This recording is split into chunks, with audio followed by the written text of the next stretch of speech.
A scientific body to which had been confided the government of society would soon end by devoting itself no longer to science at all, but to quite another affair. And that affair, as in the case of all established powers, would be its own eternal perpetuation by rendering the society confided to its care even ever more stupid and consequently more in need of its government and direction. But that which is true of scientific academies is also true of all constituent and legislative assemblies, even those chosen by universal suffrage. In the latter case, they may renew their composition, it is true, but this does not prevent the formation in a few years' time of a body of politicians, privileged in fact, though not in law, who, devoting themselves exclusively to the direction of the public affairs of a country, finally form a sort of political aristocracy or oligarchy. Witness the United States of America and Switzerland. Consequently, no external legislation and no authority, one for that matter being inseparable from the other, and both tending to the servitude of society and the degradation of the legislators themselves. Does it follow that I reject all authority? Far from me such a thought. In the matter of boots, I refer to the authority of the bootmaker. Concerning houses, canals, or railroads, I consult that of the architect or engineer. For such or such special knowledge, I apply to such or such a savant. But I allow neither the bootmaker nor the architect nor the savant to impose his authority upon me. I listen to them freely and with all the respect merited by their intelligence, their character, their knowledge, reserving always my incontestable right of criticism, censure. I do not content myself with consulting authority in any special branch. I consult several. I compare their opinions and choose that which seems to me the soundest. But I recognize no infallible authority, even in special questions. Consequently, whatever respect I may have for the honesty and the sincerity of such or such an individual, I have no absolute faith in any person. Such a faith would be fatal to my reason, to my liberty, and even to the success of my undertakings. It would immediately transform me into a stupid slave, an instrument of the will and interests of others. If I bow before authority of the specialists and avow my readiness to follow, to a certain extent and as long as may seem to me necessary, their indications and even their directions, it is because their authority is posed upon me by no one, neither by men nor by God. Otherwise I would repel them with horror, and bid the devils take their counsels, their directions, and their services, certain that they would make me pay by the loss of my liberty and self-respect for such scraps of truth wrapped in a multitude of lies as they might give me. I bow before the authority of special men because it is imposed upon me by my own reason. I am conscious of my inability to grasp, in all its details and positive developments, any very large portion of human knowledge. The greatest intelligence would not be equal to a comprehension of the whole. Thence results, for science as well as for industry, the necessity of the division and association of labor. I receive and I give, such is human life. Each directs and is directed in his turn. Therefore, there is no fixed and constant authority, but a continual exchange of mutual, temporary, and above all, voluntary authority and subordination. This same reason forbids me, then, to recognize a fixed, constant, and universal authority, because there is no universal man, no man capable of grasping in that wealth of detail without which the application of science to life is impossible, all the sciences, all the branches of social life. And if such universality could ever be realized in a single man, and if he wished to take advantage thereof to impose his authority upon us, it would be necessary to drive this man out of society, because his authority would inevitably reduce all the others to slavery and imbecility. I do not think that society ought to maltreat men of genius as it has done hitherto, but neither do I think it should indulge them too far, still less accord them any privileges or exclusive rights whatsoever, and that for 3 reasons. First, because it would often mistake a charlatan for a man of genius. Second, because through such a system of privileges, it might transform into a charlatan even a real man of genius, demoralize him and degrade him. And finally, because it would establish a master over itself. To sum up, We recognize then the absolute authority of science, because the sole object of science is the mental reproduction, as well considered and systematic as possible, of the natural laws inherent to the material, intellectual, and moral life of both the physical and the social worlds, these two worlds constituting in fact but one and the same natural world. Outside of this only legitimate authority, legitimate because rational and in harmony with human liberty, would declare all other authorities false, arbitrary, and fatal. We recognize the absolute authority of science, and we reject the infallibility and universality of the savant. In our church, if I may be permitted to use for a moment an expression which I so detest, church and state are my two bêtises noires. In our church, as in the Protestant church, we have a chief, an invisible Christ, science, and, like the Protestants, more logical even than the Protestants, we will suffer neither pope, nor council, nor conclaves of infallible cardinals, nor bishops, nor even priests. Our Christ differs from the Protestant and the Christian Christ in this, that the latter is a personal being, ours impersonal. The Christian Christ, already completed in an eternal past, presents himself as a perfect being, while the completion and perfection of our Christ, science, are ever in the future, which is equivalent to saying that they will never be realized. Therefore, in recognizing absolute science as the only absolute authority, we in no way compromise our liberty. I mean by the words absolute science, the truly universal science which would reproduce ideally to its fullest extent and in all its infinite detail the universe, the system of coordination of all the natural laws manifested by the incessant development of the world.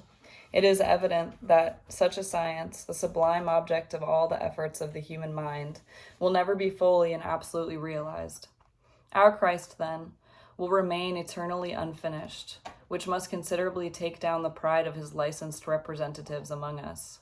Against that, God, the Son, in whose name they assume to impose upon us their insolent and pedantic authority, we appeal to God the Father, who is the real world, real life, of which he, the Son, is only a too imperfect expression, whilst we real beings, living, working, struggling, loving, aspiring, enjoying, and suffering, are its immediate representatives.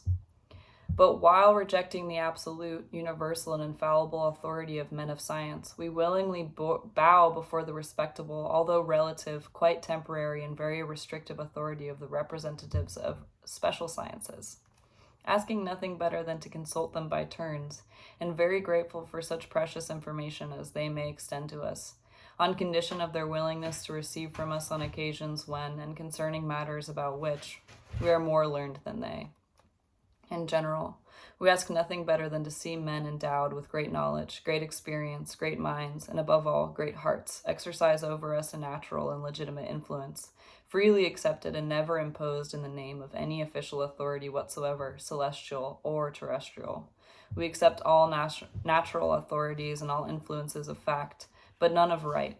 For every authority or every influence of right, officially imposed as such, becoming directly an oppression and a falsehood, would inevitably impose upon us, as I believe I have sufficiently shown, slavery and absurdity. In a word, we reject all legislation, all authority, and all privileged, licensed, official, and legal influence, even though arising from universal suffrage, convinced that it can turn only to the advantage of a dominant minority of exploiters against the interests of the immense majority in subjection to them. This is the sense in which we are real anarchists.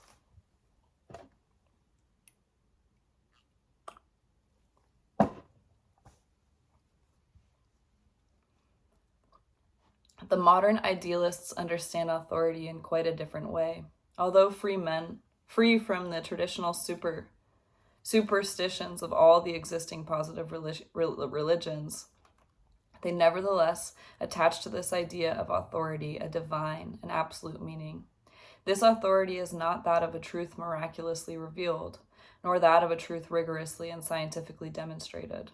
They base it to a slight extent upon quasi-philosophical reasoning, and to a large extent also on sentiment, ideally abstractly poetical.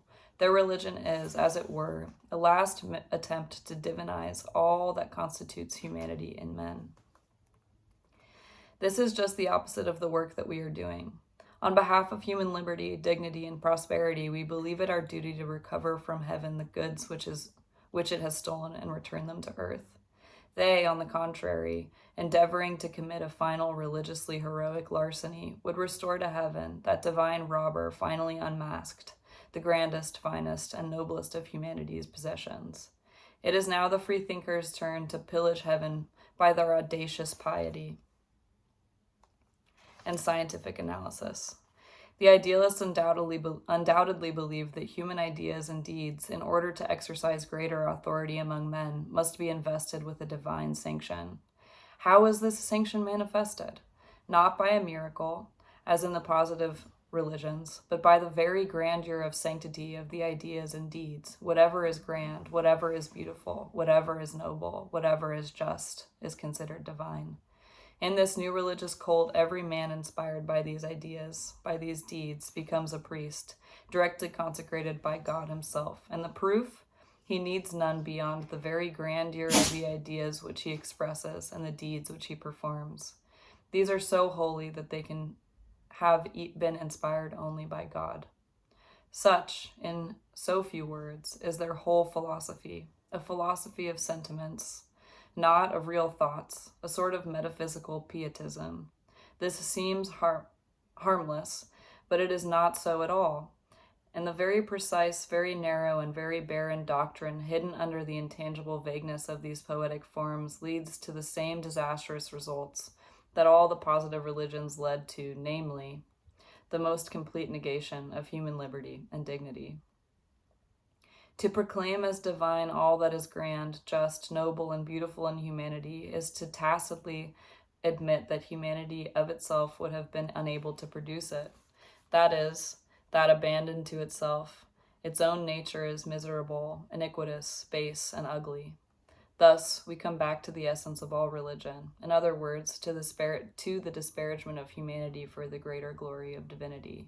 And from the moment that the natural inferiority of man and his fundamental incapacity to rise by his own efforts, unaided by any divine inspiration, to the comprehension of just and true ideas are admitted, it becomes necessary to admit also that the theological, political, and social consequences of the positive religions. From the moment that God, the perfect and supreme being, is posited face to face with humanity, divine mediators, the elect, the inspired of God, spring from the earth to enlighten, direct, and govern in his name the human race. May we not suppose that all men are equally inspired by God? Then surely there is no further use for mediators. But this supposition is impossible, because it is too clearly contradicted by the facts. It would compel us to attribute to divine inspiration all the absurdities and errors which appear, and all the horrors, follies, base deeds, and cowardly actions which are committed in the world. But perhaps, then, only a few men are divinely inspired, the great men of history, the virtuous geniuses, as the illustrious Italian citizen and prophet Giuseppe Mazzini called them, immediately inspired by God himself, and supported upon universal consent, expressed by popular suffrage, Dio el popolo. Such as these should be called to the government of human societies. But here we are again fallen back under the yoke of church and state. It is true that in this organization, indebted for its existence, like all the old political organizations, to the grace of God, but supported this time, at least so far as formed is concerned, as a necessary concession to the spirit of modern times. And just as in the preambles of the imperial decrees of Napoleon III, on the pretended will of the people, the church will no longer call itself church, it will call itself school. What matters it? On the benches of this school will be seated not only children. There will be found the eternal minor, the pupil confessedly forever incompetent to pass his examinations, rise to the knowledge of his teachers, and dispense with their discipline, the people. The state will no longer call itself monarchy, it will call itself republic, but it will be nonetheless the state, that is, a tutelage officially and regularly established by a minority of competent men of virtuous genius or talent, Who will watch and guide the conduct of this great, incorrigible, and terrible child, the people? The professors of the school and the functionaries of the state will call themselves Republicans, but they will be none the less tutors, shepherds, and the people will remain what they have been hitherto from all eternity, a flock. Beware of shearers, for where is a flock, there necessarily must be shepherds also to shear and devour it. The people in this system will be perpetual scholar and pupil. In spite of its sovereignty, wholly fictitious, it will continue to serve as the instrument of thoughts, wills, and consequently interests not its own. Between this situation and what we call liberty, the only real liberty, there is an abyss. It will be the old oppression and old slavery under new forms. And where there is slavery, there is misery, brutishness, real social materialism among the privileged classes, as well as among the masses. In deifying human things, the idealists always end in the triumph of a brutal materialism. And this for a very simple reason. The divine evaporates and rises to its own country, heaven, while the brutal alone remains actually on earth. Yes, the necessary consequence of theoretical idealism is practically the most brutal materialism, not undoubtedly among those who sincerely preach it. The usual result, as far as they are concerned, being that they are constrained to see all their efforts struck with sterility. And among those who try to realize their precepts in life, and in all societies so far as it allows themselves to be dominated by idealistic doctrines. To demonstrate this general fact, which may appear strange at first, but which explains itself naturally enough upon further reflection, historical proofs are not lacking. Compare the last two civilizations of the ancient world, the Greek and the Roman, which was the most materialistic, the most natural in its point of departure, and the most humanly ideal in its results? Undoubtedly, the Greek civilization, which on the contrary is the most abstractly ideal in its point of departure, sacrificing the material liberty of the man to the ideal liberty of the citizen, represented by the abstraction of judicial law and the natural development of human society to the abstraction of the state, and which became nevertheless the most brutal in its consequences? The Roman civilization, certainly. It is true that the Greek civilization, like all the ancient civilizations,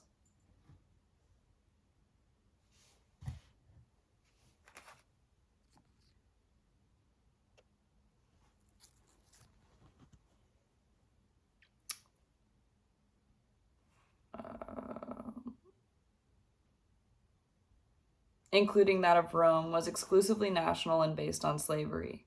But in spite of these two immense defects, the former none the less conceived and realized the idea of humanity.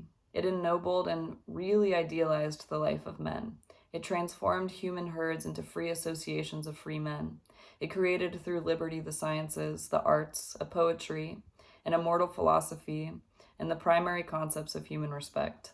With political and social liberty, it created free thought.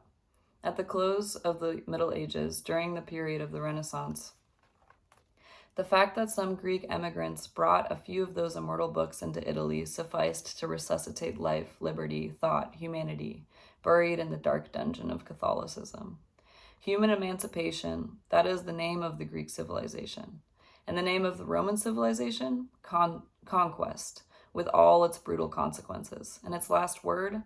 The omnipotence of the Caesars, which means the degradation and enslavement of nations and of men.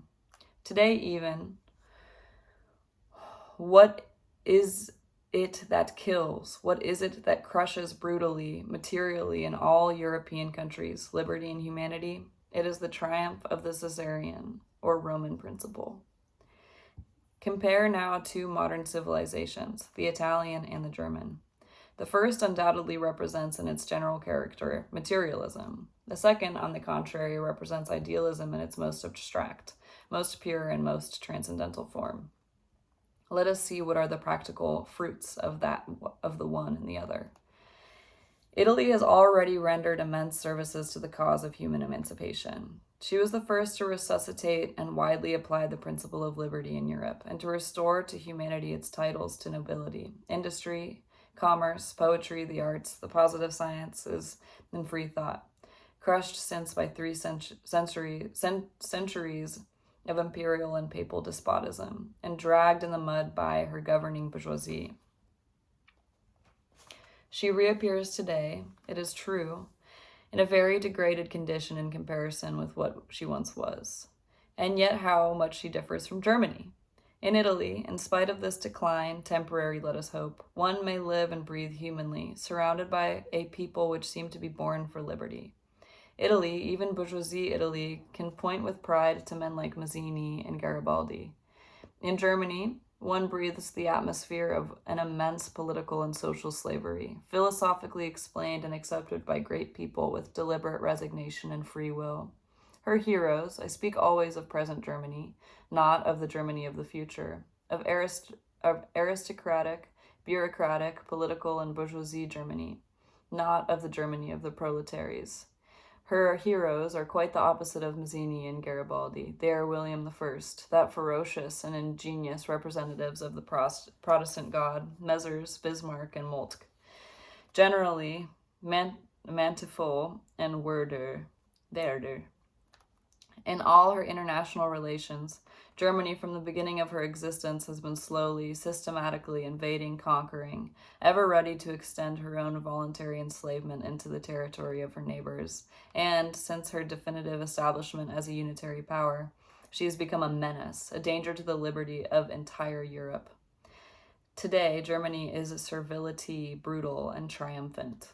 To show how theoretical idealism incessantly and inevitably changes into practical materialism, one needs only to cite the example of all Christian churches, and naturally, first of all, that of the Apostolic and Roman Church. What is there more sublime, in the ideal sense more disinterested, more separate from all the interests of this earth than the doctrine of Christ preached by that church? And what is there more brutally materialistic than the constant practice of that same church since the 8th century, from which dates her definitive establishment as a power? What has been and still is the principal object of all her contests with the sovereigns of Europe? Her temporal goods, her revenues first, and her temporal power, her political privileges. We must do her the justice to acknowledge that she has been the first to discover in modern history this incontestable but scarcely Christian truth that wealth and power, the economic exploitation and the political oppression of the masses, are two inseparable terms of the reign of divine ideality on earth. Wealth, consolidating and augmenting power, power ever discovering and creating new sources of wealth, and both assuring, better than the martyrdom and faith of the apostles, better than divine grace, the success of the Christian propagandism. This is the historical truth, and the Protestant churches do not fail to recognize it either. I speak, of course, of the independent churches of England, America, and Switzerland, not of the subjected churches of Germany. The latter have no initiative of their own. They do what their masters, their temporal sovereigns, who are at the same time their spiritual chieftains, order them to do. It is well known that the Protestant propagandism, especially in England and America, is very intimately connected with the propagandism of the material, commercial interests of those two great nations, and it is known also that the objects of the latter propagandism is not at all the enrichment and material prosperity of the countries into which it penetrates in company with the world of God, but rather the exploitation of those countries with a view to the enrichment and material prosperity of certain classes, which in their own country are very covetous and very pious at the same time. In a word, it is not at all difficult to prove, history in hand, that all the churches, Christian and non-Christian, by the side of their spiritualistic propagandism, and probably to accelerate and consolidate the success thereof, have never neglected to organize themselves into great corporations for the economic exploitation of the masses under the protection and with the direct and social blessing of some divinity or other, that all the states which originally, as we know, with all their political and judicial institutions and their dominant and privileged classes, have been only temporal branches of these various churches, have likewise had principally in view this same exploitation for the benefit of lay minorities indirectly sanctioned by the church. Finally, and in general, that the action of the good God and of all the divine idealities on earth has ended at last, always and everywhere, in founding the prosperous materialism of the few over the fanatical and constantly famishing idealism of the masses. We have a new proof of this in what we see today. With the exceptions of the great hearts and great minds whom I have before referred to as misled, who are today the most obstinate defenders of idealism. In the first places, all the sovereign courts. In France, until lately, Napoleon III and his wife, Madame Eugénie, all their former ministers, courtiers, and ex-marshals from Ruther and Bazin to Fleury and Pietri. The men and women of this imperial world who have so completely idealized and saved France, their journalists and their savants, the Cossagnac's, the Girardins, the Duvernois, the Villot, the Leverrier, the Dumas, the black phalanx of Jesuits and Jesuitesses in every garb, the whole upper and middle bourgeoisie of France, the doctrinaire liberals and the liberals without doctrine, the Guizats, the Thiers, the Jules Favres, the Pelletins, the Jules Semans, all obstinate defenders of the bourgeoisie exploitation. In Prussia, in Germany, William I, the present royal demonstrator of the good God on earth, all his generals, all his officers, Pomeranian and other, all his army, which strong in its religious faith has just conquered France in that ideal way we know so well. In Russia, the Tsar and his court, the Muravievs and the Bergs, all the butchers and pious proselyters of Poland. Everywhere, in short, religious or philosophical idealism, the one being, but the more or less free translation of the other, serves today as the flag of material, bloody, and brutal force, of shameless material exploitation. While, on the contrary, the flag of theoretical materialism, the red flag of economic equality and social justice, is raised by the practical idealism of the oppressed and famishing masses, tending to realize the greatest liberty and the human right of each in the fraternity of all men on the earth. Who are the real idealists? The idealists not of abstraction but of life, not of heaven but of earth. And who are the materialists? It is evident that the essential condition of theoretical or divine idealism is the sacrifice of logic, of human reason, and renunciation of science. We see further that in defending the doctrines of idealism, one finds himself enlisted perforce in the ranks of the oppressors and the exploiters of the masses. These are two great reasons which, it would seem, should be sufficient to drive every great mind, every great heart from idealism. How does it happen that our illustrious contemporary idealists, who certainly lack neither mind nor heart nor goodwill, and who have devoted their entire existence to the service of humanity, how does it happen that they persist in remaining among the representatives of a doctrine henceforth condemned and dishonored? They must be influenced by a very powerful motive. It cannot be logic or science, since logic and science have pronounced their verdict against the idealistic doctrine. No more can it be personal interests, since these men are infinitely above everything of that sort. It must then be a powerful moral motive, which there can be only one. These illustrious men think, no doubt, that idealistic theories or beliefs are essentially necessary to the moral dignity and grandeur of men, and that materialistic theories, on the contrary, reduce them to the level of the beasts. And if the truth were just the opposite, every development, I have said, implies the negation of its point of departure. The basis or point of departure, according to the materialistic school, being material, the negation must be necessarily ideal. Starting from the totality of the real world, or from what is abstractly called matter, it logically arrives at the real idealization. That is, at the humanization at the full and complete emancipation of society, per contra, and for the same reason, the basis and point of departure of the idealistic school being ideal, it arrives necessarily at the materialization of society, at the organization of a brutal despotism, an iniquitous and ignoble exploitation, under the form of church and state. The historical development of man, according to the materialistic school, is a progressive ascension. In the idealistic system, it can be nothing but a continuous fall.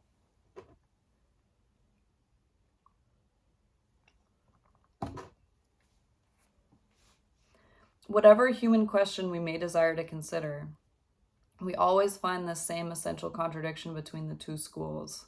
Thus, as I have already observed, materialism starts from animality to establish humanity. Idealism starts from the divinity to establish slavery and condemn the masses to an endless animality. Materialism denies free will and ends in the establishment of liberty. Idealism, in the name of human dignity, proclaims free will, and on the ruins of every liberty founds authority. Materialism rejects the principle of authority because it rightly considers it as the corollary of animality, and because, on the contrary, the triumph of humanity, the object and chief significance of history, can be realized only through liberty. In a word, you will always find the idealists in the very act of practical materialism, while you will see the materialists pursuing and realizing the most grandly ideal aspirations and thoughts. History, in the system of the idealists, as I have said, can be nothing but a continuous fall. They begin by a terrible fall, from which they never recover, by the salto mortal from the sublime regions of pure and absolute idea into matter. And into what kind of matter? Not into the matter which is eternally active and mobile, full of properties and forces of life and intelligence, as we see it is in the real world, but into abstract matter, impoverished and reduced to an absolute misery by the regular looting of these pressions of thought, the theologians and metaphysicians who have stripped it of everything to give everything to their emperor, to their God, into the matter which, deprived of all action and movement of its own, represents in opposition to the divine idea nothing but absolute stupidity, impenetrability, inertia, and immobility. The fall is so terrible that divinity, the divine person or idea, is flattened out, loses consciousness of itself, and never more recovers it. And in this desperate situation, it is still forced to work miracles. For from the moment its matter becomes inert, every movement that takes place in the world, even the most material, is a miracle. Can result only from a providential intervention, from the action of God upon matter. And there, this poor divinity, degraded and half annihilated by its fall, lies some thousands of centuries in this swoon, then awakens slowly, in vain, endeavoring to grasp some vague memory of itself. And every move that it makes in this direction upon matter becomes a creation, a new formation, a new miracle. In this way, it passes through all degrees of materiality and bestiality. First, gas, simple or compound chemical substance, mineral. It then spreads over the earth as vegetable and animal organization till it concentrates itself in man. Here it would seem as if it must become itself again, for it lights in every human being an angelic spark, a particle of its own divine being, the immortal soul. How did it manage to lodge a thing absolutely immaterial in a thing absolutely material? How can the body contain, enclose, limit, paralyze pure spirit? This, again, is one of those questions which faith alone, that passionate and stupid affirmation of the absurd, can solve. It is the greatest of miracles. Here, however, we have only to establish the effects, the practical consequences of this miracle. After thousands of centuries of vain efforts to come back to itself, divinity, lost and scattered in the matter which it animates and sets in motion, finds a point of support, a sort of focus